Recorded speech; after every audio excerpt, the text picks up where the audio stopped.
open banking is working. It's working well. It's had a lot of improvement after a lot of pain early on, particularly in the UK. But there's a lot of work still needed.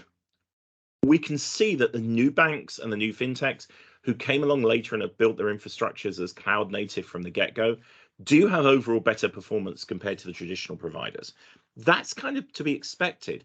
But APIs are something that everybody is going to have to adapt to or fade away. And there's a real risk there, as we've seen in some of the telecom sectors, of not having quality of service and suddenly finding everybody has moved to a Twilio, to a third party. Don't just rely on marking your own homework either. Don't rely on web tools that you've always used because they're there and available and you've already bought them. It's a false economy. They may mislead you.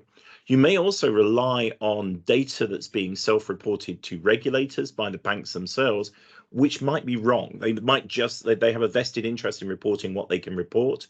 And at the moment, a challenge for a lot of the regulatory environments is they're not asking for independent external end-to-end data.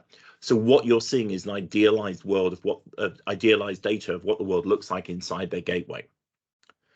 And as I said, existing tools don't necessarily give you the cover that you need. You may have an APM stack that does synthetics, but you may have to do a lot of variations on it to get it working with your security.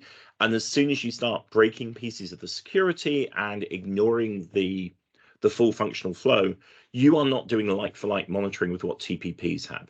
So either build something yourself or buy something from somebody like API Metrics that can do that level of validation for you.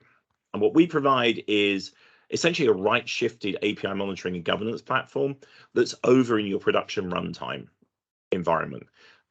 We use the same security as your customers do. It's a low-code platform, so you don't have to do lots of scripting. You don't have to create lots of new things.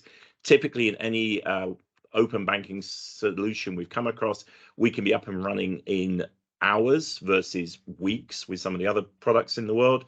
And we use a lot of artificial intelligence and machine learning to spot the issues that I was talking about, particularly the trend analysis and the outlier detection.